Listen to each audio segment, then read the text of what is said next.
옛날 옛적에 한 작은 산골 마을에 두 명의 나무꾼이 살고 있었습니다. 이들은 모두 가족들과 함께 살며 숲에서 나무를 베어 생계를 이어가고 있었죠. 두 나무꾼은 모두 정직하고 부지런했지만 삶의 방식과 마음가짐은 사뭇 달랐습니다. 첫 번째 나무꾼 하람은 항상 자신의 고단한 삶에 불만을 품고 있었습니다. 왜 내 삶은 이렇게 고되고 불행할까? 그는 늘 투덜거리며 자신이 가진 것이 부족하다고 느꼈습니다. 하람은 숲에서 나무를 베며 하루 종일 일했지만 그 노력의 결실이 항상 부족하다고 생각했죠. 그는 가난과 불행을 자신이 태어난 운명으로 여겼습니다. 그는 마을 사람들에게 자신의 고충을 자주 이야기하며 불행을 토로하곤 했습니다. 하지만 주변 사람들은 그의 불평을 듣는 것에 점차 지쳐갔고 하람은 더 외로워져 갔습니다. 반면 두 번째 나무꾼 도안은 달랐습니다. 그는 힘든 하루를 마치고 집에 돌아올 때마다 하늘을 보며 감사의 기도를 올렸습니다. 오늘도 가족들과 밥을 나눌 수 있게 해주셔서 감사합니다. 도안은 자신이 가진 작은 집과 소박한 식탁에 만족하며 더 많은 것을 바라는 대신 나눌 수 있기를 희망했습니다.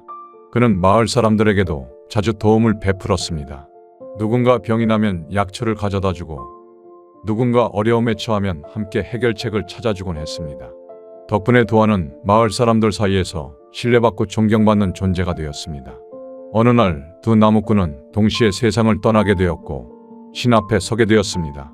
신은 두 사람을 차례로 불러 물었습니다. 먼저 하람에게 묻자 그는 이렇게 대답했습니다. 신이시여, 제 삶은 고통 그 자체였습니다. 제가 얼마나 열심히 일했는지 아시겠지요. 그런데도 저는 항상 부족했습니다. 더 나은 삶을 살 수 있었으면 좋았을 텐데요. 다음 생에는 더는 주지 않고 받기만 하는 삶을 살게 해주십시오. 그는 자신의 불행을 신에게도 한참 동안 토로하며 억울함을 호소했습니다. 신은 고개를 끄덕이며 말씀하셨습니다. 내가 원하는 대로 이루어질 것이다. 그리고 하람은 떠났습니다. 그 다음 도안에게 신이 물었습니다. 도안은 겸손히 대답했습니다. 신이시여, 저는 제가 받은 모든 것에 감사하며 살았습니다. 다만 제게 한 가지 아쉬움이 남아 있습니다. 가끔 도움을 요청하는 이들에게 나누어 줄 충분한 것이 없었다는 것이요. 다음 생에는 더 많은 사람들에게 나누어 줄 수 있는 삶을 살게 해주십시오.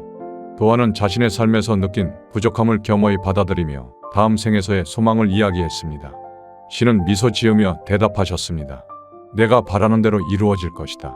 그리고 도안도 떠났습니다. 시간이 흘러 두 나무꾼은 같은 마을에 다시 태어났습니다. 그러나 그들의 새로운 삶은 완전히 달랐습니다. 하람은 마을에 구걸하는 사람이 되었습니다. 그는 이제 자신이 바란 대로 아무것도 주지 않고 오직 받기만 했습니다.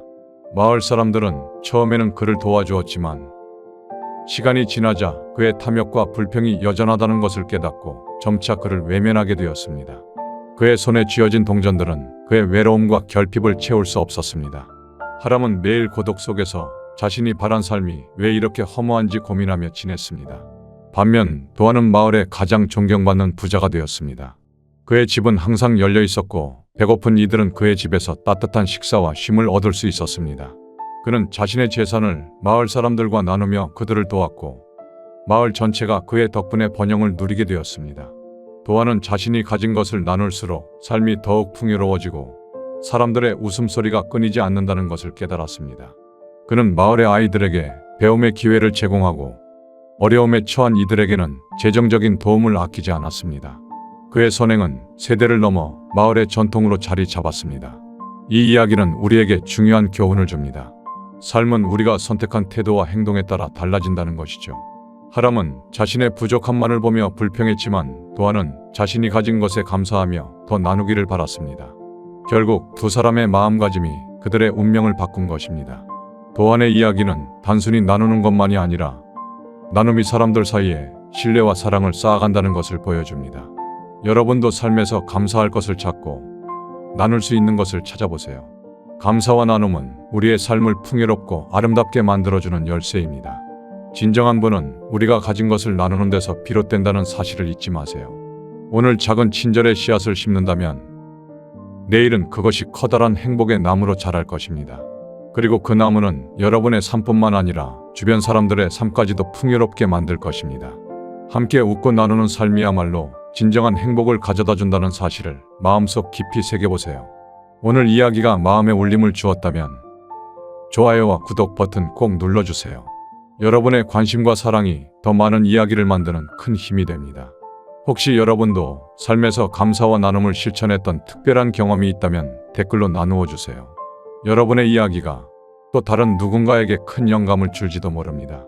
그럼 다음 이야기에서 다시 만나요. 감사합니다.